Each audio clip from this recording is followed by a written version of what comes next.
Hi everyone, just want to give a quick update to Google Meets. I know many of us have been using it to communicate with peers and you guys have been using it to work with students in a classroom environment as well. And Google finally released an update that allows us a little bit more oversight when it comes to using Google Meets with students.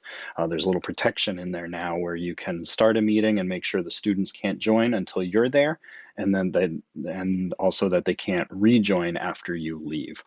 And so I'm just going to walk us through how that is set up and how that looks, and then hopefully it'll be a good resource for you going forward. So it really just takes a few different steps here. The step 1 through 5 here, I'm going to talk us through where we're going to create a unique meeting code that we will then, step 2, share with the students. And then we will be the first one to join a meeting. We will be the last person to leave, and then make sure we close the rejoin screen at that point as well, because that's ultimately what prevents the students from rejoining again. So let's walk through these steps together. So the first thing is we're going to go to Google Meets. So we'll go to our little friend, the waffle grid here, and go to Meet.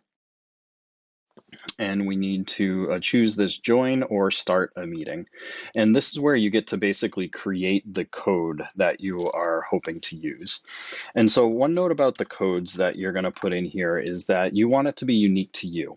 Because in our behavioral environment, all of us basically are going to share this set of unique codes.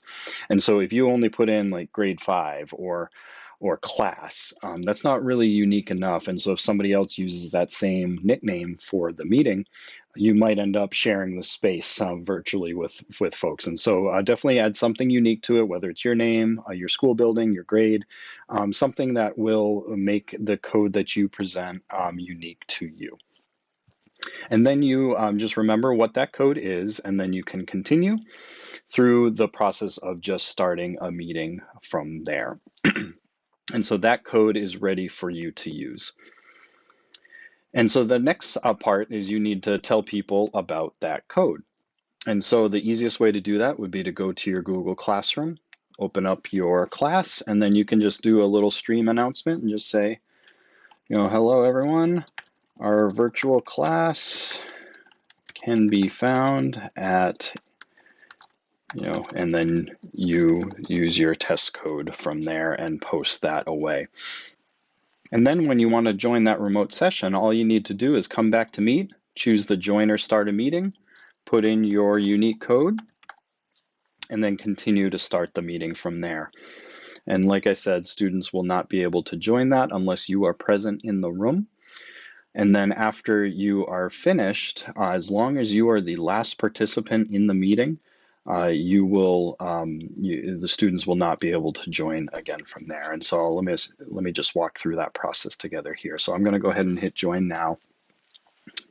I'll be part of this meeting that is available. Students will show up in our list here. And then as you have this list of students in here, you have the ability to remove them if you need to at the end of the class, or obviously as they leave on their own, as long as you are the last person here, and then you can hang up the call. Make sure you close this tab. And this is what basically officially ends the session and prevents the students from joining again from there. And just to walk you through what the student's view looks like, if we take a peek here, when a student signs in, they don't have the ability to create a meeting on their own. They have to use a meeting code that you have given to them. So they would go to meet.google.com or click on Meet in their little waffle grid. They would click Use a Meeting Code. They'd enter the code that you have given them. And then as they continue through that, if you have not started the session, they are presented with this error that says you are not allowed to start a meeting, or the meeting has ended, or something similar to that. So this is where it requires that you have started it and are live in that session for your students. We hope this is helpful. Again, if you have any trouble or issues with this, please submit a support ticket and we'd be happy to assist from there.